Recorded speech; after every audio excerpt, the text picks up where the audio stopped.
이 시각 헤드라인입니다. 첫 번째 소식입니다.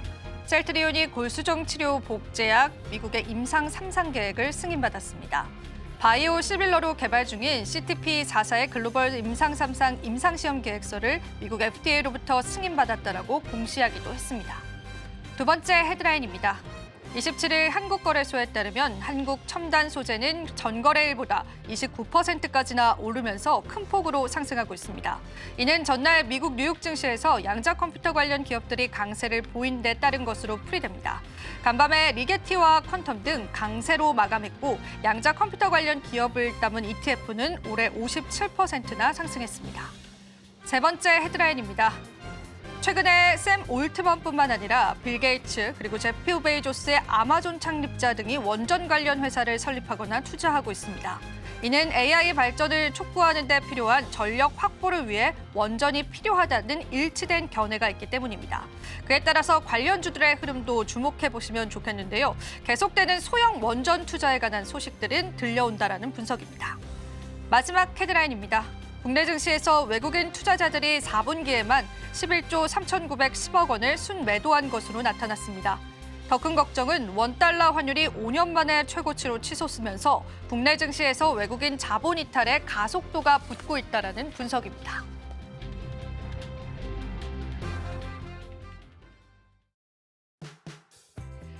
시청자 여러분 안녕하세요. 마켓 쇼쇼쇼 진행을 맡은 MC 지영, MC 건우입니다. 네, 오늘도 저희가 여러분들에게요 돈 버는 방법들 제대로 알려드리도록 하겠습니다.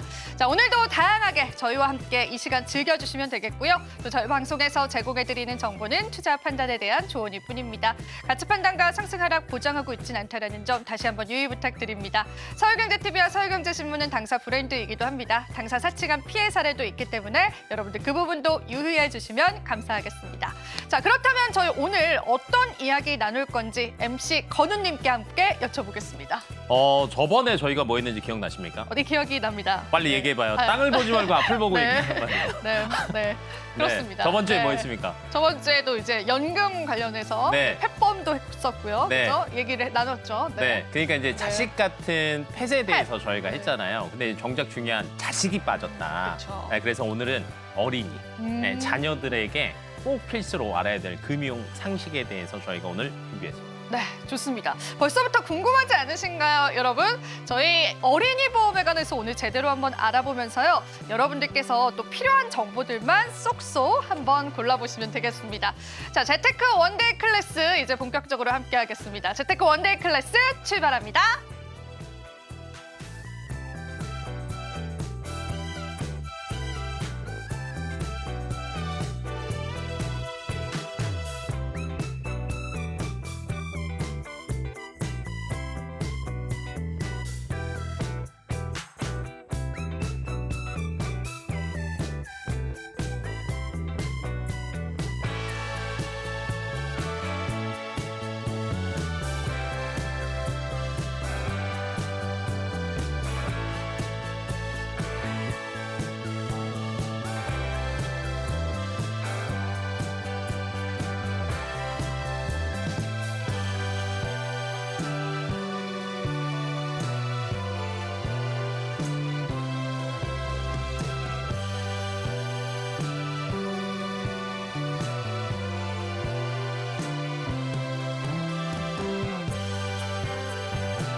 재테크 원데이 클래스 본격적으로 시작해 보겠습니다. 저희가 다양한 각 분야의 경제 전문가들을 모셨는데요.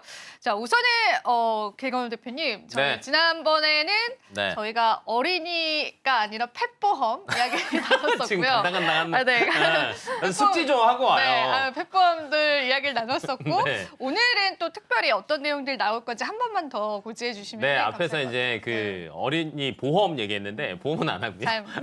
잘못 네, 얘기했습니다. 네, 잘못 계십니다. 그래서 방금 전에 이제 대기하는 동안에 혼나셨고 네. 예, 오늘은 어린이 금융에 대해서 사실은 저도 이제 어린 자녀를 키우긴 하지만 아직 이제 네. 애기가 너무 너무 어려서. 사실은 이제 네. 그런 거에 조금 생각은 없으시겠지만 자녀를 조금 키우다 보면 항상 고민거리가 뭐냐면 얘네들한테 나중에 대학교 갈 때 돈 많이 들어갈 텐데 어떻게 모아야 되지라는 고민들도 생기실 거고 그다음에 실질적으로 이거 언제부터 시작해야 돼? 교육은 어떻게 해야 돼? 라는 것들이 조금 많으실 거예요. 그래서 저희가 이런 것들을 오늘 조금 싹 정리를 한번 해드리겠습니다. 좋습니다. 네.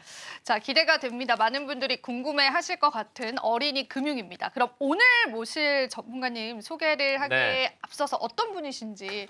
네. 자, 제가 개인적으로 들었거든요. 그 코인에 있어서 전문가다. 코인을 잘하십니다. 근데 이제 난 코인 말고도 어린이 금융에 대해서도 굉장히 잘한다. 그래서 어린이 금융 교육의 또 고수님을 제가 모시고 왔습니다. 네, 한번 소개를 부탁드려도 될까요? 네, 소개 한번 해주십시오. 네, 안녕하세요. 프로머스 자산관리센터의 임재원 팀장입니다. 반갑습니다. 네, 알겠습니다. 자, 오늘 임재현 재무설계사님께서 또 함께 해주셨는데요. 네. 자, 오늘 저희가 어떤 챕터 준비되어 있을까요, MC님? 저희가 이제 사실은 굉장히 많고요. 뭐 어린이 금융 투자 관련된 것들을 저희가 한번 얘기를 해볼까 하고요. 네. 금융 투자라고 하면은 생각나는 거 있으십니까? 금융 투자요? 네. 저희가 하는 투자들이죠. 네, 네, 뭐 저희 저 오늘 방송에서. 간당간당하다.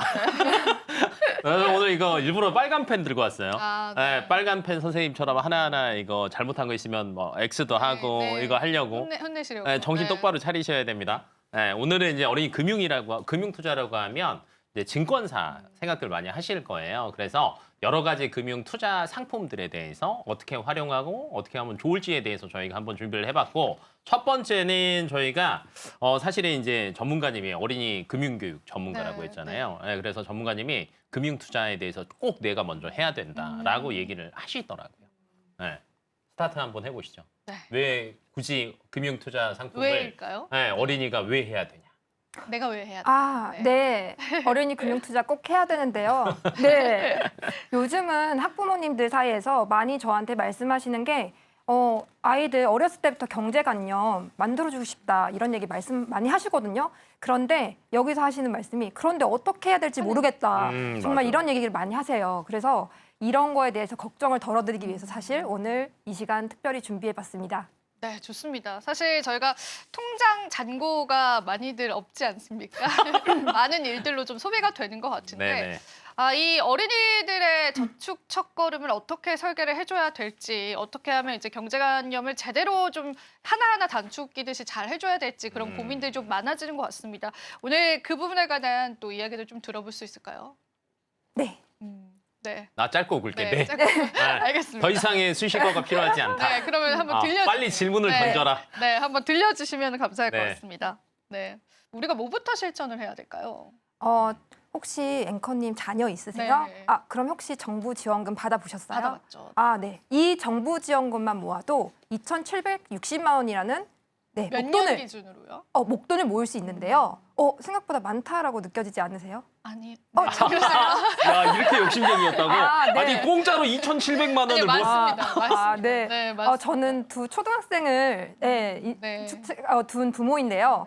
저 때는 아무래도 좀 지원금이 적었는데 요즘 저출산이잖아요. 그래서 정부 지원금이 많이 늘었습니다. 네, 부모급여로 만 0세 때는 1년간 총 1,200만 원, 그리고 만 1세 때는 600만 원, 그리고 아동수당은 총 8년간 960만 원. 이 지원금들을 모두 모으면 2,760만 원이라는 돈을 모을 수 있습니다.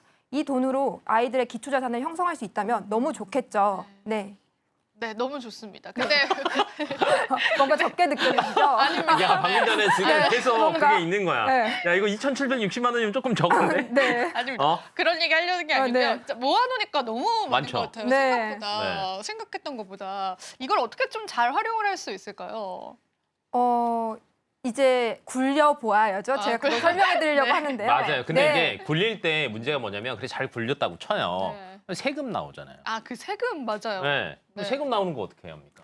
네, 이 정부 지원금은요. 정확하게 결론부터 말씀드리자면 비과세입니다. 네, 오. 이거 꼭 기억해 주시고. 좋은 나 물어봐야 돼. 비과세가 네. 뭔지. 네, 비과세 뭔지 과세가 아세요? 없는 거예요. 맞습니다. 비과세. 맞습니다. 없을비. 맞습니다. 네. 맞습니다. 네. 네, 네, 세금 안 네. 내도 네. 된다. 네, 네. 어. 네. 정확하게 말씀드리자면 많은 분들이 헷갈려 하시는데요. 정부로부터 받은 돈 그리고 지자체, 지방자치단체부터 받는 돈은 모두 비과세 증여재산입니다. 그래서 이것을 자녀 명의로 저축이나 투자를 하는 것도 네, 가능합니다. 그래서 이 돈을 활용하셔서 많이 이제 활용하시면 좋을 것 같은데요. 네, 혹시 이 급여 부모 계좌로 받고 계신가요? 그럼요. 아, 네. 당연하죠. 그럼요. 네, 네, 이 급여는 사실 부모 계좌를 받더라도 네 자녀들이 네 증여재산으로 쓸 수 있는데 다만 유의사항이 있는데요. 부모가 꼭 그 이체 내역을 가지고 계셔야 합니다. 그래서 나중에 과세관청에서 혹시나 이런 증빙 서류를 제출하라고 할 때 꼭 필요하니까 갖고 계시고요. 이거 전문가님이 물어봤대요. 오. 네, 국세청에 물어봐서 이렇게 해도 되냐? 이렇게 뭐 비과세라고 돼 있는데라고 해서 이거 상담 내용 받으신 거래요. 너무 이거는 그럼 저희 시청자분들만 딱 이제 정확하게 들으실 수 있는 거잖아요. 맞아요, 그쵸? 맞아요. 여러분들 꼭 기억을 해주셨으면 좋겠어요. 네. 네. 그리고 이것을 가장 좋게 바로 활용할 수 있는 방법은 자녀 계좌로 은행 계좌나 증권 계좌 만드셔가지고 바로 수령하는 게 아무래도 그런 이체 내역 같은 거 보관한 거 없이 바로 활용하실 수 있겠죠. 그래서 그렇게 두 맞아요, 가지 맞아요. 네, 활용하시면 좋을 것 같습니다. 그러니까 조금 더 정리를 해보자면, 그러니까 사실은 당연하게 제 계좌로 받죠라고 얘기를 했잖아요. 그러면 이거를 이제 자녀한테 다시 주는 경우가 있을 거예요. 네. 줘요, 안 줘요? 주죠. 앞으로는 주세요. 네. 그러면 줄 때 남겨야 돼요. 네, 아까 수당이 크게 보면 두 개가 있었죠. 뭐 있었어요? 저희 아동 수당이랑 부모급여. 네. 네, 막 눈빛이 흔들리고는 있는데, 그럼 이거를 할 때 자녀한테 만약에 이체를 해줘서 이걸 가지고 뭐 주식을 사거나 금융상품을 가입한다라고 하면 거기다가 부모급여, 아동수당이라고 입력을 해서 보내시던지 아니면 아동수당 같은 경우에는 아동 계좌를 지정할 수 있습니다. 그러면 처음부터 이렇게 지정을 해버리면 나중에 굳이 국세청에서 근데 이 돈 뭐예요? 라고 소명하세요? 라고 할 때 굳이 할 필요가 없어요. 그래서 조금 편하게 하시려면 미리 지정해 두시면 됩니다. 그러면은 사실 우리가 아이들 계좌 개설할 때도 고민이 많잖아요. 네. 어떤 계좌가 가장 베스트 계좌일까요? 여러 가지 계좌들이 있죠. 뭐 은행 계좌도 있고 증권사 계좌도 있는데 기본적으로 이제 그 안에서 조금 세부적인 상품을 골라봐라라고 한다라고 하면 연금 저축 계좌 기억납니까? 네, 기억납니다. 네. 네, 뭐예요? 네. 네, 또 헷갈릴 수 있으니까 연금에 저축할 수 있는 제가 계좌. 조금 정리를 해보자면 연금 저축 계좌 같은 경우에는 사실은 과세 이연이라는 단어를 많이 씁니다. 지금 제가 저축하는 거에 대해서 세금을 지금 내지 않고요. 저 뒤로 미룰 수 있어요. 뭐 언제까지 뒤로 미루느냐? 연금 전환해서 받을 수 있을 때까지 뒤로 미룰 수 있어요. 그리고 연금에서 받게 되면은 그때 받는 나이에 따라서 3.3%에서 5.5% 정도밖에 세금을 안 내고요. 그러면 자녀 건데 연금이라는 단어가 들어갔는데 그럼 내가 중간에 못 쓰는 거야? 라고 생각하실 수 있는데 쓰실 수 있습니다. 네, 돈 필요하실 때 쓰시면 되고요. 그다음에 그러면 이제 연금 저축 계좌 같은 경우에는 세액공제 얘기 많이 들어보셨을 겁니다. 근데 자녀는 세액공제 받을 게 없잖아요. 네. 라고 생각을 하실 텐데 지금 당장 안 받으셔도 돼요. 나중에 소급해서 세액공제 혜택 받을 수 있어요. 네, 그러니까 나중에 신청하시면 되니까 미리 이런 상품들도 조금 알아두신다라고 하면 활용할 수 있는 게 조금 많아지지 않을까 싶습니다. 네. 그러면은 아이의 이제 연금 계좌 같은 경우에는 부모님이 만들 때는 어떤 방식으로 좀 만들어야 될까요? 만드는 방법은 굉장히 여러 가지가 있는데요. 그 연금저축계좌 만들 때 사실은 이제 은행 계좌 만드는 것처럼 만드실 수도 있고요. 뭐 요거 세부적인 거는 또 네, 전문가님이 한번 얘기를 말씀해 해주셔도 될 주세요. 것 같아요. 네, 가장 편리한 방법은 사실은 비대면으로 하는 게 제일 편하죠. 그래서 비대면으로 할 수 있는 방법은 총 네 증권사에서 할 수 있는데요. 미래에셋증권, 삼성증권, 키움증권, 그리고 신한투자증권입니다.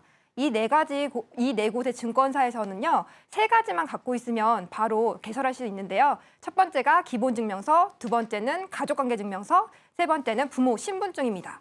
여기서 기억하셔야 될 점은 기본증명서와 가족관계증명서는요, 꼭 자녀 기준 앞으로 발급받으셔야 되고요. 그리고 여기서 중요한 거 한 가지 더는 여기서 상세증명서로 발급받으셔야 된다는 것입니다. 상세증명서는 주민번호 뒷자리가 나올 수 있도록 발급 받아주시고요. 그리고 부모 신분증까지 있다면 바로 이제 개설을 하실 수 있습니다.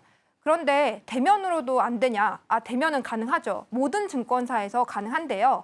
이제 은행을 통해서 하면 더 편리합니다. 왜냐하면 보통 앵커님 딱 태어나면 은행 가려고 하시잖아요. 네. 네, 맞아요. 그래서 은행을 딱 가게 되면 증권 계좌까지 연동돼서 만들 수 있는 네, 만들 수 있어요. 그래서 내가 만약에 은행을 간다면 입출금 통장과 더불어 증권 계좌까지 함께 개설할 수 있으니 네, 은행으로 가셔서도 만드실 수 있습니다. 다만 여기서는 아이 도장을 꼭 챙겨서 가셔야 합니다. 그래서 만드실 수 있고요. 또 이제 아무래도 은행마다 다 개설할 수 있는 모든 증권사가 있는 게 아니라 그 제휴되어 있는 증권사들이 정해져 있어서요. 만약에 내 계좌랑 똑같은 증권 계좌를 만들고 싶다면 한번 전화하셔가지고 제휴되어 있는지 한 번쯤 확인하시면 좋을 것 같습니다. 저희 둘은 사실은 은행 계좌랑 자녀 명의로 증권사 계좌 다 있거든요. 다 있으시죠? 네. 없죠? 만들어야 돼요. 네, 대면할 거예요? 비대면할 거예요? 전 대면이요. 대면이 네. 좋아요? 아, 직접 가는 게? 네. 다음 주에 갈 거예요? 모르겠습니다. 언제 갈까요? 빨리 얘기해. 네, 뭐 언젠간 가겠습니다. 언젠가는 제가 갈까요? 시간이 없어가지고. 네. 그러면 퇴근하실 때 들리고 네. 필요한 거 저희가 방금 알려드렸는데 네. 뭐였어요? 필요한 거요? 뭐 신분증, 신분증. 아이 신분증, 아이 도장, 아이 신분증, 아이는 신분증이 아이 없어. 신분증이 없어요. 부모 신분증, 아이 도장, 뭐 증명서, 가족관계 증명서. 가족관계 증명서. 네, 근데 이런 거 주민번호 필요하죠. 다 나온 거 네. 네, 들고 가서 하시면은 증권사 계좌까지 한 번에 만들 수 있으니까 음. 꼭 하시고 그 다음에 아동수당을 계좌를 뭘로 해라? 아이 계좌로. 바꿔라. 네, 요것만 기억하고 계시면은 조금 쉬우실 거예요. 그러면은 여기서 한 가지 질문을 드리자면 네. 아이 계좌가 더 좋은 이유를 한 번 더 짚어주시면 좋을 것 같아요. 앞에서 얘기했던 것처럼 세금입니다. 세금 때문에. 네, 왜냐면 이제 내가 받아서 보내려면 첫 번째 귀찮아요. 귀찮네. 왜냐면 자동이체로 들어와요. 저 같은 경우가 아동수당이 며칠 날 들어오세요?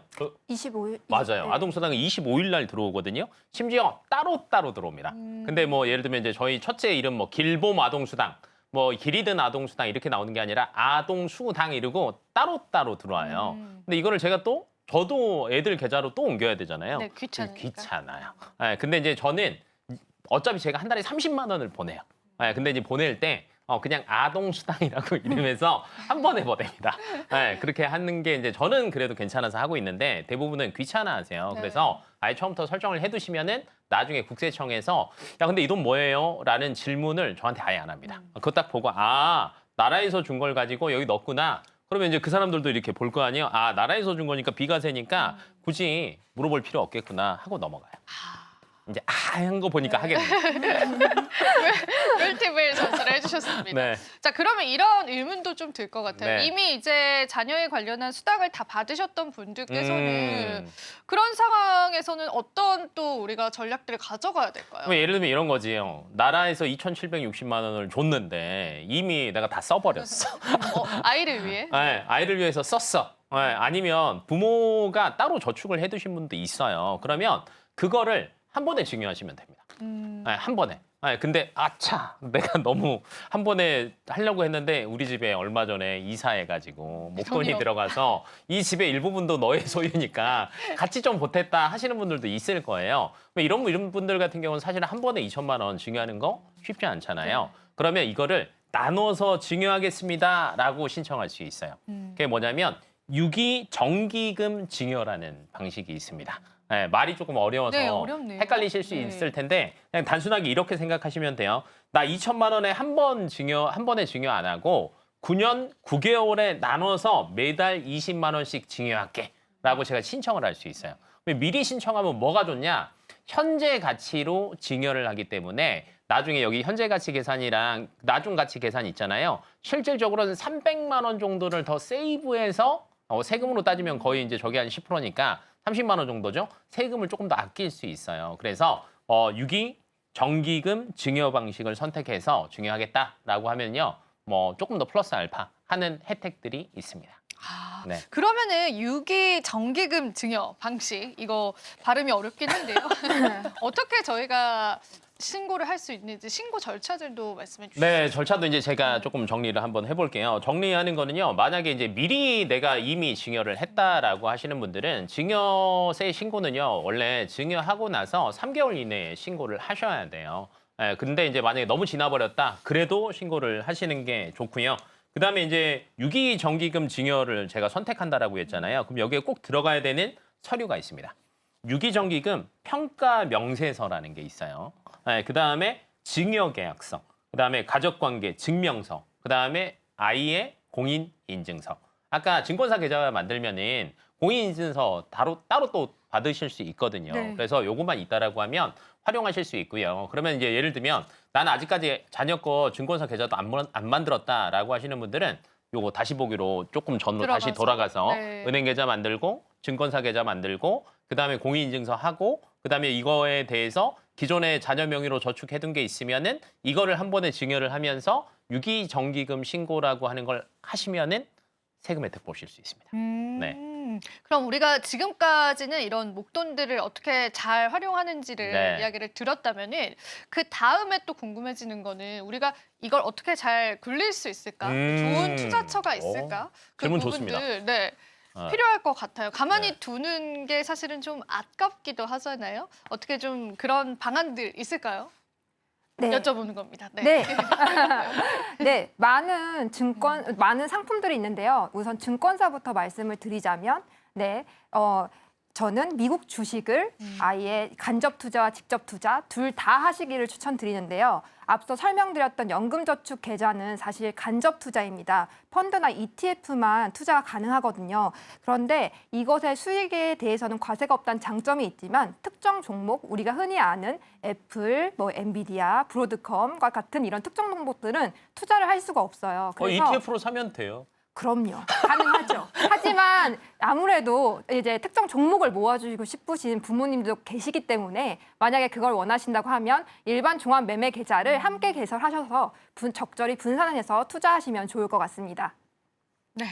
그러면은 우리가 아이의 목돈을 어떻게 활용을 할지에 관해서는 우리가 일반 매매 계좌랑 함께 연금 저축 계좌 이렇게 두 가지를 적절하게 활용하는 게 굉장히 중요할 것 같아서 그 부분들 저희가 표로도 만들어 드렸잖아요. 여러분들께서 한번 살짝 뒤로 가셔서 궁금하신 분들은 캡처하셔가지고 좀 보관하시는 것도 나중에 보실 때 굉장히 용이할 것 같습니다. 맞아요. 그리고 또 많은 분들이 궁금해하시는 게 이제 청약 통장인 것 같아요. 그 청약 통장을 바로 태어나자마자 만들면 좋은 것인지 아니면 언제 만들어도 상관이 없는 것인지 어떻게 보시나요?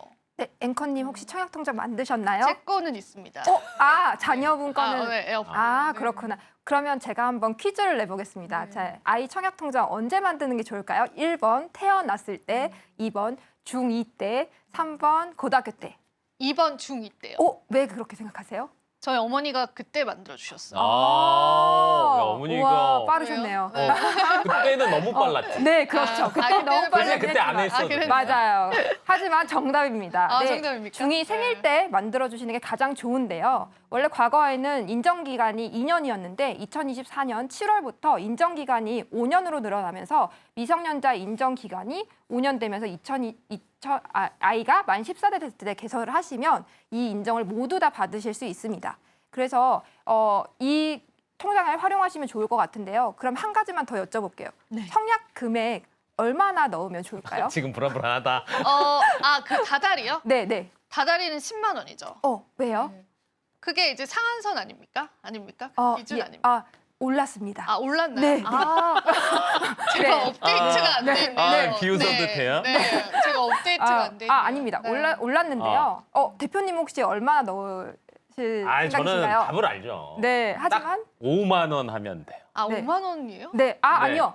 인정 금액은 네. 2만 원부터 25만 원까지 가능하지만 저희가 추천드리는 금액은 금액은? 2 5만 때부터 원입니다. 한다라고 합니다. 네, 맞습니다. 네. 중2 때 만약 개설을 하시면 5년 동안 인정된다고 했잖아요. 그럼 5년 동안 내가 5만 원씩 엄마가 입금을 해주고 그걸 모은다면 딱 20살이 됐을 때 300만 원. 네, 300만 원이 네. 모아집니다. 그 300만 원이 어떤 역할을 하느냐? 서울특별시 85제곱미터를 신청하실 수 있어요. 자격 요건이. 네.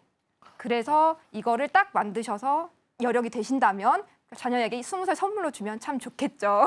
네, 방금 전에 네네. 저한테 인이어로 하나 들어왔습니다. 많이 넣어주면 좋은 거 아닙니까? 많이 넣어주면 좋지만 네. 그래도 아무래도 지금 보면 투자도 해야 되고 그치. 이것도 돈을 넣어야 되고 분산 좀 네, 해야 그럼요. 그런 게 있기 때문에 그리고 청약계좌 통장은 아무래도 이제 주택을 위해서 만들어진 계좌다 보니까 다른 거에 비해 이율이 조금 낮을 맞아요. 수 있어서요. 네. 굳이 먼저 만들 필요도 없고 딱 필요할 때 만드시는 게 가장 좋습니다. 그거는 청약 경쟁률과는 상관없는 거죠? 많이 넣고 적게 넣는 거는? 그거는 이 민간에서는 딱 그 조건만 맞으면 되는데요. 혹시나 공공 분양을 하시게 된다고 하면 사실은 그 돈도 필요합니다. 네. 그런 부분들까지도 네. 좀 챙겨봐야 될 것 같아요. 혹시 길 대표님 추가로 더 세분화해서 말씀해 주시겠어요? 그냥 이것만 기억하세요. 네. 미리 만들 필요 없다. 네, 그래서 중위 그다음에 5만 원 기억하시면 될 것 같고요. 나머지는 더 하셔도 되는데 앞에서 직접 투자도 저희가 얘기를 했고 네. 간접 투자도 얘기를 했잖아요. 결론은 청약 증거금이 있더라도 나머지는 집 살 때 많은 돈이 필요합니다. 네, 그럼 이 돈을 어찌됐건 조금의 돈으로 많이 올려야 될 거 아니에요. 그래서 이제 투자 쪽을 조금 더 적극적으로 해보시는 게 훨씬 더 유리할 수 있습니다. 네. 좋습니다. 이렇게 딱 정리를 해주시니까 더 기억에 많이 남는 것 같아요. 중위 5만 원 이렇게. 중위 5만 원. 우리가 기억을 좀 하면 좋을 것 같고요. 자, 이어지는 질문도 좀 드려볼게요. 네. 지난 원데이 클래스에서 저희가 네. 임대연금 수령 전략에 관해서 이야기를 들었잖아요. 네. 그러면 이 부분에 관해서 우리가 활용을 어떻게 해보면 좋을지 한번 추가적인 내용도 좀 들어볼 수 있을까요? 저번에도 설명한 것 같은데 아니 자꾸 질문이 이런 거가 많이 들어오는 것 같기는 네, 해요. 맞아요. 그러니까 사람들의 생각이 다 똑같은 게 뭐냐면 적은 돈으로 효율을 많이 낼 수 있는 게 뭐가 있을까를 생각을 하시는 거고 이제 그거의 대표적인 게 이제 2대 연금이라고 생각하시면 되는데 이거는 그 2대 연금 같은 경우에는 비과세 연금을 활용하시는 거예요. 상품 이름은 연금보험이라고 써 있습니다. 네, 그러면 연금보험이라고 써진 거에서 상품을 고르시면 되고요. 계약자와 피보험자라고 이제 보험 용어가 조금 헷갈리잖아요. 그러니까 계약자는 돈 내는 사람, 수익자는 돈 받는 사람, 피보험자는 담보가 되는 사람이라고 생각하면 돼요. 그러니까 건강보험이라고 하면 계약자 내가 돈 내고 피보험자 내 몸에 담보를 걸었어요. 그럼 내가 아플 때 돈 받는 거예요. 근데 연금보험 같은 경우에는 피보험자 나이 기준으로 예를 들면 연금을 개시할 수 있는 시작 시기가 되는 겁니다. 근데 최근 들어서는 30세부터 시작하는 경우도 많고요. 일반적으로는 뭐 45세 이렇게 시작을 많이 해요. 그리고 최저 보증이라는 얘기 저희가 저번 주에도 한번 잠깐 얘기를 했었는데 수익률에 따라서 왔다 갔다 하지만 최저로 보증해서 5%, 8% 주는 경우도 있다라는 거 기억 안 나시면 일주일 전 거 다시 보고 오셔도 됩니다. 이렇게 하시면 되고 그러면 저희가 이제 단순하게 계산을 한번 해볼게요. 부모 나이가 31살입니다. 요즘 기준으로 하면 결혼을 굉장히 빨리 한 건데 전문가님이 지금 자녀가 나이가 몇 살인 줄 아세요? 몇 살이신가요? 저 9살, 8살이요. 네. 빨리 하셨군요. 근데 30대 네. 초반이세요. 네. 네. 그러니까 결혼을 굉장히 빨리 하신 거죠. 네. 그러면 이제 결혼을 조금 빨리 해서 부모 나이가 31살이라고 칠게요. 그러면 자녀 나이가 1살이라고 합니다. 그러면 비과세 한도가 맥스 150만 원까지거든요. 한 달에. 근데 이렇게 20년을 냈어요. 그럼 원금으로 따지면 저희가 얼마 냈습니까? 4,200만 원이죠? 연간 4,200을 냈고 그냥 납입 금액은 실질적으로는 150만 원 곱하기 12 하니까 1억 8천 냈고요. 1억 8천? 네, 20만 원이니까 한 3억 6천. 네, 3억 6천 맞아요. 정도 냈네요. 근데 이걸 만약에 자녀가 45세 때 연금으로 개시를 딱 했습니다. 그럼 부모도 받고 자녀도 받을 거예요. 100살까지 기준. 55년 받거든요. 제가 지금 빨간 펜을 들었어요. 55년을 받으면 총 얼마 받는 줄 아세요? 뭐 계산 좀 해주시죠. 자, 3억 6천 냈는데 네. 23억 받습니다. 정말로요? 3억 6천 내고 23억 기적의 숫자인데요? 네. 근데 이거의 장점은 뭐냐면 복리와 비과세 때문에 오랜 기간 길게 받게 되면 이만큼 받을 수 있다라는 거예요. 그래서 제가 이제 금액은 뭐 150만 원 이렇게 해서 예시로 설명을 해드렸지만 일반적인 가정, 4인 가족 뭐 맞벌이 하신다라고 하면 자녀 명의로 그렇게 많이 넣을 필요는 없고요. 2, 30만 원 정도만 하셔도 제가 이제 맥스 몇 배였어요? 7배였잖아요. 네. 내가 낸 거보다 7배는 더 많이 받으실 수 있습니다. 해야 되겠죠? 네, 해야 되겠는데. 뭐 지금 그러면은 우리가 그 기간이 아니라 조금 늦게 시작하는 것도 사실 크게 상관은 없나요? 늦게 해도 상관은 없는데요. 부모 나이가 많이 차 있습니다. 만약에 이제 부모님들이 네. 요즘에 또 나이가 있으시잖아요. 네. 40대이시거나 그런 분들께서도 하셔도 충분히 혜택을 많이 받아갈 수 가능은 하고요. 이제 제가 39살 때 저희 애가 첫째가 태어났거든요. 그러니까 저랑 저희 자녀는 39살, 40살 차이인 거예요. 근데 이제 그때 당시에 45세부터 연금 개시였으니까 저랑 제가 한 몇 살부터 받죠? 45세 더 하니까 한 84세, 85세. 그래서 저는 매일 30분씩 운동을 합니다. 오래 사셔야겠네요. 정말로요. 왜냐하면 나도 좀 받고 자녀한테 줘야 그러니까요. 안 아깝잖아요. 그런 게 또 있네요. 그래서 이걸 넣으면서 어떤 사람은 이렇게 생각해요. 자녀한테만 좋은 거 아닙니까? 나이 너무 많고 하면 근데 의지가 생깁니다. 내가 건강을 챙겨서 꼭 받아 먹어버리 네, 라는 것도 생기니까 구체적으로 이런 것들도 한번 생각해 보시면 좋을 것 같아요. 요즘에 또 결혼들 늦게 하시니까 한 번 네. 더 추가로 여쭤봤고요. 그러면 이제 최근에 이제 다시 아이 계좌 이야기로 좀 네. 돌아가서 저희가 이제 요즘에 TV 광고도 그렇고 SNS 상으로도 우리 아이 뭐 돈 버는 계좌 뭐 등등등 네. 뭐 그런 광고 문구들이 굉장히 많잖아요. 맞아요. 솔깃하긴 합니다만 실제로 은행들에게 그런 어떤 혜택들이 있을지 좀 정리해 주시면 좋을 것 같아요. 의외로 많아요. 저희가 처음에 증권사 계좌 얘기했죠. 그다음에 이제 보험사 계좌도 얘기했어요. 그러면 이제 금융이니까 은행 계좌도 있잖아요. 은행 같은 경우에도 자녀 명의로 계좌 개설을 하면 제가 지금 어디에서 줍니다라고 얘기하잖아요. 그럼 아마 직접 가실 겁니다. 네. 가야죠. 네. 크게 보면 두 군데 가시면 돼요. IBK나 현재 기준으로 우리은행을 가시면 축하금을 줍니다. 네, IBK를 가서 만약에 주택 청약을 만들잖아요. 아까 중위 얼마? 5만 원. 5만 원. 아, 이렇게 외워야 돼. 그러니까. 이렇게 설명해 주세요. 네, 네. 중위야 내 자녀가 5만 원을 할 거야. 그러면 주택 청약을 처음에 가입을 했잖아요. IBK 가서 그러면 2만 원을 넣어줍니다. 네, 2만 원을 더 줍니다. 네, 그리고 적금을 가입하면은 1만 원을 보너스로 줍니다. 네, 근데 나이가 현재 기준으로 IBK 기준으로 하면 06년생 이후면 이 혜택을 받을 수 있습니다. 네, 그러면 이제 사람들 생각에 야 3만 원 가지고 지금 애게 할 수 있어요. 네, 그냥 땅 파봐요. 3만 원 나오나. 안 나오죠. 네, 토스증권 처음 할 때 주식 하나 줬는데 2천 원짜리 줬어요. 아 그런가요? 네, 그거에 네. 비하면 10배 주는 거고요. 그런 분들은 우리은행을 가십시오. 네, 그 우리은행 가시면요 7만 원 줍니다. 우리은행 가시면은 자녀 명의 계좌 개설하잖아요. 5만 원을 먼저 주고요. 네, 그다음에 우리 아이 행복 바우처라고 해서 2만 원을 추가로 줘요. 어디 은행 가실 거예요? 네, 많이 주는데 가야죠. 네, 그래서 은행별로 항상 최근 들어서 출산율이 너무 낮다 보니까 이렇게 아마 1월 달이 내년 1월 달이 되면 다른 은행들도 또 할 수 있어요. 그래서 검색 한번 해보시고 많이 주는 데 가십시오. 좋습니다. 이렇게 해서 저희가 또 은행의 혜택들 같이 한번 이야기 나눠봤는데 그럼 이어서 우리 아이들의 용돈을 어떻게 하면 현명하게 좀 잘 관리해 줄 수 있을까 그런 궁금증들도 드는 것 같아요. 현명한 자녀의 용돈 관리법 설명을 해주시죠. 아, 네. 혹시 대표님 아직은 유치원생인데 네. 네, 혹시 요즘 초등학교 저학년들 사이에서 이 유행하는 카드가 있는데요. 네. 혹시 뭔지 아세요? 뭐예요? 아, 그거 모르겠어요. 게임 카드 아니에요? 구글 게임 결제하는 카드. 아닙니다. 핑이요? 핑? 아니요. 그거 아니요. 아니에요? 네. 카드. 카드. 네. 요즘 애들이 진짜 빠르거든요. 가장 유행하는 그 카드가 네. 세 가지가 있는데 첫 번째가 퍼핀, 그리고 퍼핀? 네. 퍼핀? 그리고 네. 아이부자, 그리고 아이부자. 아이쿠카입니다. 아이쿠카? 네. 뭐예요? 이 세 가지의 카드는 네. 사실 아이들이 사용할 수 있는 체크 카드인데요. 아. 네, 요즘 아이들 진짜 빨라서 네. 이 카드로 많이 이제 활용을 해요. 우리 때는 음. 사실 용돈기 입장 쓰자, 맞아요. 현금을 받아오면 저금통에 음. 집어넣자 500원 뭐 이랬었는데 이렇게 맞아요. 받고, 근데 그죠? 지금은 지금은 체크 카드를 역시. 사용하는 요즘의 초등학생들인데요. 야, 네, 그 세 가지가 좋네. 다 사용할 수 있지만 네. 저는 그래도 퍼핀 카드를 추천하고 싶습니다. 저희 아이들 둘 다 퍼핀 카드를 쓰고 있는데요. 이 퍼핀 계좌의 장점은 보통 이제 부모님들이 아까도 말씀드렸다시피 우리 아이 어떻게 경제관념 심어줘야 될까요? 라고 말씀하시잖아요. 근데 이 퍼핀 카드는 금융교육에 초점이 맞춰져 있는 오. 카드입니다. 네, 국민은행하고 연동되어 있는데요. 여기서 경제 퀴즈를 풀면 포인트를 획득할 수도 있고요.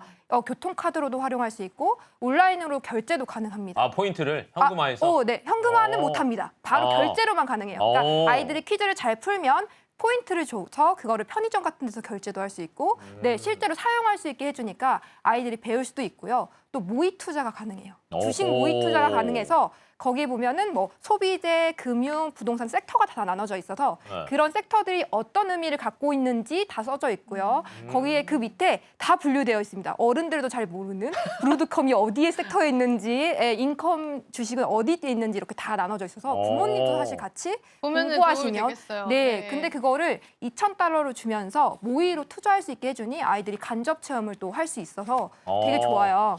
근데 거기다가 이번에 신한투자증권이랑 제휴를 맺어서 바로 또 은행이 연동이 되니까 증권 계좌를 바로 개설할 수 있도록 만들어져 있습니다. 그래서 한 번에 만약에 지금까지 아무것도 하지 않고 아예 은행 계좌도 안 만들었다면 네, 퍼핀을 가입하시고 바로 증권 계좌 터서 다 한꺼번에 하시면 일석이조가 되겠죠. 그래서 저는 이거를 활용하는데 매주 매월 아이한테 얘기합니다. 자, 용돈 줄 테니까 용돈 계획서 써와.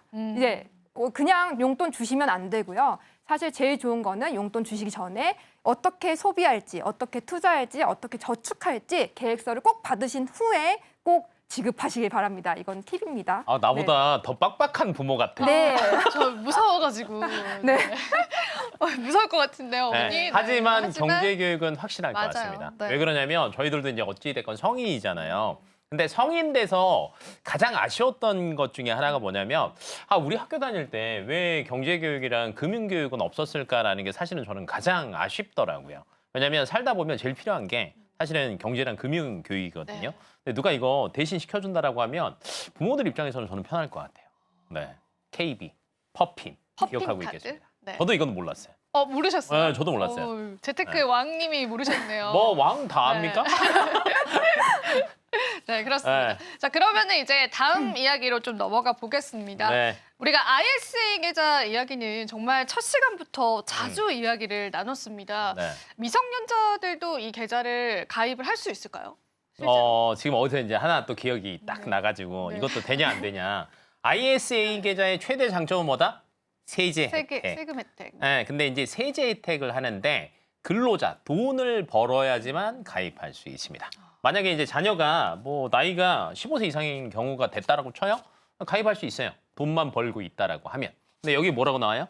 일반형 가입 대상에 15세 이상 19세 미만인 근로소득자도 가입할 수 있습니다. 이렇게 써 있잖아요. 그렇네요. 근데 이제 잘 생각해 보세요. 15세 이상의 19세 미만인데 근로소득자 몇 명이나 될까요? 와, 없죠. 네. 네, 뭐 이제 여기서 나옵니다. 아역배우들, 그런- 뭐 이런 것들도 나오고 또는 아르바이트. 아르바이트 그 고등학생들 되면 그 뭐 패스트푸드점이나 그런 거 할 수 있죠. 편의점이나 네. 부모님 동의서 받아가면 할 수 있거든요. 네, 근데 그런 경우에도 주시고 ISA 계좌 활용하셔도 되고요. 근데 이제 최근 들어서 국내에서도 조금 제도를 개편하는 게 좋지 않아라는 게 얘기들이 계속 나오고 있어요. 왜 그러냐면 어린이 ISA 계좌가 일본이랑 영국에는 이미 있습니다. 네, 그래서 이 세제 혜택을 어릴 때부터 주면 굉장히 장기적으로 볼 때 좋은 거 아니야라는 얘기들이 많이 나오고 있어서 뭐 최근 들어서 이게 되나 마냐라는 얘기가 나오기는 했는데 조금 딜레이 될 거는 같아요. 근데 앞으로 어찌 됐건 뭐 이런 쪽으로 만약에 일본과 영국을 우리도 따라간다라고 하면 저는 성인 필수 계좌가 아니라 자녀 필수 계좌가 될 수도 있다라고 생각합니다. 이렇게 될 경우에 우리 자녀들에게 빨리 만들어주는 것도 많은 도움이 될 것 같습니다. IS 계좌 우리 활용하는 방법들 한 번 더 이야기 들어봤고요. 자, 그러면은 이제 우리가 지금 사실은 1억 모으기가 한때는 또 굉장히 유행이었잖아요. 맞아요. 근데 만약에 우리가 자녀에게 물려줄 돈 1억을 모은다라고 했을 때 물론 이제 자녀가 컸을 때 1억의 가치는 그렇게 크진 않겠지만 우리가 지금 시점에서 플랜을 짠다라고 한다면 어떤 플랜들이 가장 현실성 있으면서도 좋은 플랜이 될까요? 제일 좋은 방법은 사실 적립식으로 꾸준히 투자하는 건데요. 지금 방금 앞서 말씀드린 이런 많은 투자 방법을 가지고 매달 30만 원씩 20년간 꼬박꼬박 저축한다면 7,200만 원이라는 원금으로 2배의 돈으로 불릴 수 있습니다. 네, 예를 들어서 저희가 지금까지 설명드렸던 것처럼 정부 지원금 2,760만 원이 있었잖아요. 그리고 방금 김 대표님이 또 설명해 주셨던 유기정기금도 있죠. 그런 것들을 활용하시면 거의 증여세가 아예 한 푼도 없이 7,200만 원을 모을 수 있거든요. 그 7,200만 원을 한 달에 30만 원씩 꾸준히 투자하는 데 쓴다면 저희 흔히 말하는 미국 S&P 주식 보수적으로 생각하면 수익률이 7%부터 10% 된다고 해요. 그래서 7% 정도로 보수적으로 낮게 잡았을 때 20년씩 투자하면 2배. 로 1억 4천만 원까지 불릴 수 있다라고 말씀드리고 싶습니다. 여기서 이제 포인트는 이건 거예요. 사실은 1억을 한 번에 물려주려고 하면 부담스럽습니다. 솔직하게 얘기하면. 쉽지 않죠. 네. 왜냐면 이제 대부분의 부모가 저도 이제 부모가 돼 보니까 자녀 앞으로 저축해야지 나중에 얘한테 뭐 많이 물려줘야지라는 생각을 안 하는 부모를 제가 이때까지 만나본 적이 없습니다. 그러니까 대부분 생각은 가지고 있는데 기존에 사실은 뭐 우리 집 살 거 준비해야 되죠. 아니면 뭐 전세금 올라갈 거 준비해야 되죠. 먹고 사는 거 준비하다 보면은 따로 저축하는 게 정말 쉽지 않아요. 그러면 이제 이거를 조금 쉽게 하는 방법은 앞에서 이제 저희가 나라에서 지원금 나오는 거 다 합하면 얼마다라고 얘기했죠? 2,760만 원. 네. 그리고 자녀가 태어나면 처음에 아기 태어났을 때 양가 부모님들이 돈 주지 않았습니까? 네, 맞아요. 네, 그거 네. 누구 주머니 들어갔어? 네, 뭐 들어왔으니까 내 거다. 노코멘트 하겠습니다. 네, 하는데 예를 들면 앞으로는 조금 생각을 바꿔서 이런 돈들도 자녀 계좌에 넣어버리세요. 네, 그러면 이거에 대해서도 사실은 세금 신고만 한다라고 하면 세금 거의 없는 경우가 많고요. 그다음에 이제 명절 때 1년에 2번 있죠. 네, 그러면 이것도 이렇게 세배하면은 또 용돈을 받아오는 기가 막힌 금융 방법이 있습니다. 네, 그래서 저도 애들을 항상 절하는 걸 가르칩니다. 네, 그리고 인사 잘하라고 시키고. 그러면 뭐라도 받아오거든요. 그러면 그거를 저는 항상 계좌에 같이 넣어주면서 얘기해줘요. 나 이거 받은 거 아빠가 아니고 네 거에다가 넣어놨어라고 얘기를 저는 계속해줘요. 그러면 애들은 거기에 또 성취감을 느낍니다. 그러니까 이렇게 짜투리라고 저희가 생각을 하는데 이게 의외로 모아놓고 보면요. 최소 5천은 무조건 넘습니다. 근데 이거를 적립식으로 투자하는 방법도 있고요. 아니면 이제 그때그때 들어온 돈을 뭐 직접 투자하는 방법도 있죠. 뭐 미국 주식을 사도 되고요. 아니면 미국의 S&P 500 이런 얘기들도 있잖아요. 정 안 되겠으면 S&P 500 지수를 사라. 그럼 그 ETF 꾸준히만 사도 사실은 무조건 20살 지나가면 1억은 넘습니다. 네, 그래서 한 번에 하려고 하면 어렵다. 미리미리 쪼개서 돈 생길 때마다 나눠서 하면은 쉽다. 요것만 저는 기억하시면 좋을 것 같습니다. 현실적으로 우리가 한 번에 주려고 한다기보다는 꾸준히 적립식으로 맞아요. 아이에게 1억을 물려주는 그런 플랜들 이야기 들어봤는데 살짝 투자 이야기 쪽을 한번 해보자면 네. 그럼 아이들에게 만약에 저희가 미리 이제 투자를 해준다라고 한다면 어떤 종류의 기업들을 좀 투자해주는 게 좋을까요? 뭐 생각나는 기업이 있으십니까? 저는 저희 아이들 투자 시작했을 때 네. 어떻게 얘기했냐면 저희 첫째 아들은 테슬라를 좋아했어요. 왜냐하면 오. 자동차를 너무 좋아했는데 좋아하니까. 뭐 혼자 간다는 거예요. 네. 자율주행이라고 그렇지. 우리는 태어나지만 아이 입장에서는 엄마 사람이 없는데 혼자서 가. 다녀 막 이렇게 어. 얘기하면서 되게 관심을 많이 갖더라고요. 그래서 그거 보면서 그러면 테슬라가 어떤 회사인지 한번 볼까라고 얘기를 하면서 좋네요. 네, 그렇게 해서 시작을 했는데 사실 올해 정말 많이 올랐죠. 네. 네, 저희 아이가 저보다 계좌의 수익률이 더 좋더라고요. 그렇게 수익을 하게끔 해도 되고 또 내가 처음에 이제 쓰는 뭐 아이폰이라든지 이제 사실은 미국 주식이 아무래도 장기적으로 투자하기는 좋기 때문에 그런 우리들이 갖고 있는 물품들을 봤을 때 함께 사용하는 것들 보면서 어떤 걸 투자해 볼까라고 얘기하면서 그렇게 종목을 정하시는 게 가장 좋습니다. 왜냐하면 이제 모르는 걸 투자하면 아이들이 내가 뭘 투자하는지도 모르고 이런 동료가 안 생기니 나중에 이제 이런 저축한 걸 가지고 투자를 한다고 할 때 엄마 왜 내 돈 뺏어가 이렇게 얘기하거든요. 근데 네. 내가 투자하는 걸 알고 거기서 불어나는 걸 보면서 내가 이렇게 기업에 투자하면 이 투자의 기업 가치에 따라서 올라가는구나라고 이 눈에 보이면서 점점 더 투자를 열심히 하더라고요. 그래서 용돈에서 일부를 무조건 투자하는 이런 효과를 볼 수 있습니다. 네, 좋습니다. 자, 그러면 이제 저희가 지금까지 또 좋은 네. 투자 방법까지 이야기를 조금 들어봤다면 이제는 저희가 시청자분들과 함께 OX 밸런스 게임을 한번 해봐야겠죠. 맞아요. 이제 저희가 네. 이렇게 막 얘기를 했어요, 네, 이제. 어려운 얘기 하면 네. 사실은 뭔 말인지는 알겠어. 인지는 했어. 네. 근데 어려워. 기억도 안 나. 기억 안 나고 소화가 좀 안 돼요. 소화 네. 지금 많이 안 네. 돼요. 더부룩해요. 그러면 소화를 한번 시켜봅시다. 네. 그럼 제가 이제 밸런스 게임을 누구 먼저 할까요? 앵커님 먼저 한번 해볼까요? 네. 자, 아이 명의의 계좌 현재 없으니까 없어요. 근데 아이한테 돈을 물려줄 건데 부부 중에서 소득이 있는 사람, 없는 사람 누구 명의로 물려주는 게 좋을까요? 있는 사람이요. 있는 사람? 네. 이유는? 이유는 세금 혜택을 받을 수 있어서 아닌가요? 뭐 물려주면 네. 뭐 세금 혜택 보나요? 네. 있는 사람, 없는 사람. 있는 사람? 잘 모르시는군요. 네, 저도 모릅니다. 네. 네. 실질적으로는 아무나 해줘도 상관은 없습니다. 없습니까? 왜냐하면 물려줄 때는 어차피 부모가 물려준 걸로 돼서 네. 물려준 사람한테서 세제 혜택은 없어요. 근데 받는 사람이 세제 혜택이 있는 거예요. 그러니까 이게 조금 애매하면 헷갈리거든. 그래서 굳이 있거나 없거나 상관없이 그때그때 애들한테 누가 준다 그러면 내 주머니 넣지 말고 무조건 자녀 명의로 옮겨줘라 라는 거 기억하고 계시면 될 것 같고. 자, 두 번째 문제 나갑니다. 자, 아이 앞으로 정부 지원금이 나왔습니다. 네. 다 모으면 얼마? 다 모으면 2,700 정도? 2,760만 원. 자, 이거를 모아서 부동산 투자를 합니다. 네, 근데 아이한테 이거를 물려줬습니다. 네, 어떤 종류의 세금이 발생할까요? 이게 너무 어려운데요? 네. 그러면 이제 전문가님. 네. 네, 네. 세금 발생하지 않습니다. 안 씁니다. 네. 네, 아까 봐봐. 우리 아까 계속 공부했잖아. 죄송해요. 네, 나라에서 주는 돈도 세금을 낸다, 안 낸다? 안 된다. 안 낸다. 근데 이걸 말을 바꿔볼게요. 네. 내가 돈을 자녀 앞으로 들어온 돈들을 나는 굳이 이거 귀찮아서 그냥 내가 모아서 내가 투자해 라고 하시는 분들도 많습니다. 그래서 부동산을 투자를 했어요. 근데 부동산을 물려줬습니다. 네. 그럼 여기에선 세금이 많이 나와요. 네. 그래서 미리 증여세 한도라는 게 있잖아요. 부모는 2천만 원까지 10년 동안은 증여를 해도요. 세금이 0원입니다. 네. 이런 것들을 꾸준하게 증여를 하고 부동산이 쌀 때 사두고 그걸 증여를 했어요. 네, 그래도 없는 거예요. 근데 나중에 하면 세금 내야 됩니다. 그래서 미리미리 하자. 네, 이제 이해 갔죠? 이해는 가는데 실행이 쉽진 않겠다 그런 생각이 들기는 해요. 그래, 해요. 네. 대장 우리 새해에 물어볼 거야.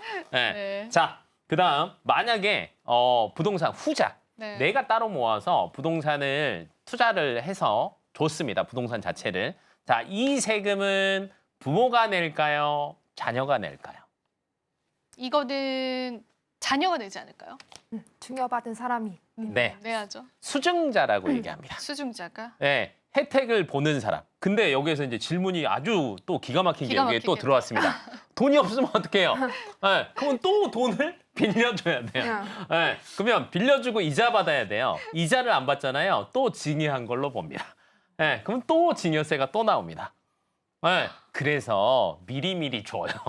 네. 다 미리미리 해야 돼. 그래서 얘기하잖아. 미리미리 귀찮은 게 아니라 나중을 위해서 미리미리 주셔야 됩니다. 현금 인출해서 준다고요? 불법 아닙니까? 그거 불법 아닙니까? 이런 경우가 있어요. 자녀 명의에 갑자기 돈이 없었는데 갑자기 짠 하고 생겼습니다.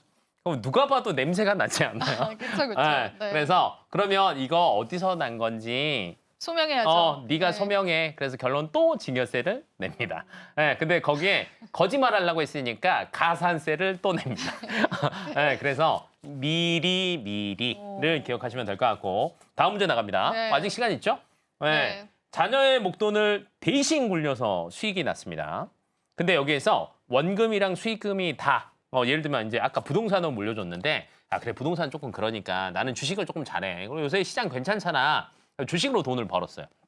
그걸 자녀한테 탁 다 줬습니다. 증여세 낸다 안 낸다? 낸다. 낸다. 이제 거의 다 왔어. 네. 네, 왜? 나중에 한 번에 주면 무조건 내요.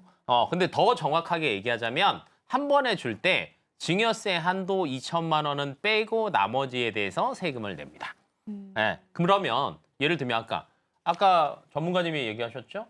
꾸준하게 분할해서 사라. 네, 그러면 매달 들어오는 아동수당으로 매달 10만 원씩 사도 되고요. 특히 이제 미국 주식에 직접 투자한다라고 하면 우리나라 예를 들면 막 100만 원짜리 주식 하나 못 사잖아요.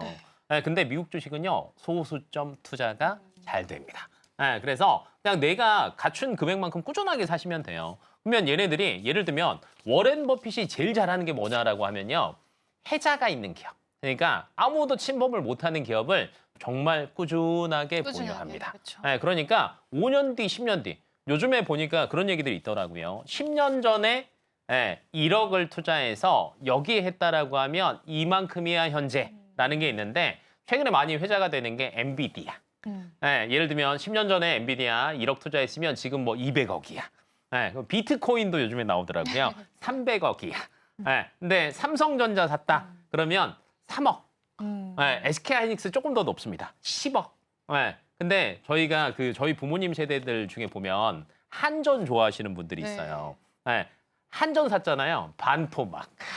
5천만 원. 네. 그래서 뭐 이제 만약에 뭐 잘못된 투자를 했을 때는 이런 경우도 있지만 길게 나눠서 분할 투자하신다라고 하면 무조건 더 많이 불어나 있으니까 기억하시면 좋을 것 같고요. 마지막 질문 그럼 한번 가볼까요? 마지막에 하나 더 네. 해보겠습니다. 네. 그러면 아이 명의로 청약 통장을 개설했습니다. 아까 저희가 얘기했던 기억나죠? 중위 5만 원. 중요 만 이거는 기억을 났어. 근데 개설을 했습니다. 근데 돈을 부모가 내줬어요. 네. 그러면 여기에서는 세금을 낼까요? 안 낼까요? 내야 되지 않을까요? 내야 부모가 된다. 내줬으니까. 네. 네. 증여세 내 한도에서만 내면 한도에서. 네, 괜찮습니다. 네. 어, 그러니까 증여세 한도라는 게 10년에 얼마예요? 2천만 원. 2천만 원. 네. 근데 중2 때 5만 원 내면 5년 동안 얼마 내요? 네. 300만 원. 네. 까니까 괜찮아요. 괜찮다. 네, 그래서 실질적으로 어. 세금은 나가지 않습니다. 네. 네. 이렇게 해서 저희가 밸런스 게임까지 함께 이야기 나눠봤습니다. 자, 저희 오늘 온데이 클래스는 여기서 인사드리도록 하고요. 저희 방송에서 제공해드리는 정보는 투자 판단에 대한 조언일 뿐입니다. 가치 판단과 상승 하락을 보장하고 있진 않다는 점 다시 한번 유의 부탁드리겠습니다. 자, 오늘도 저희 방송 시청해주신 여러분 감사드리고요. 2주 뒤에 재테크 원데이 클래스 다시 찾아뵙겠습니다. 시청해주신 여러분 고맙습니다.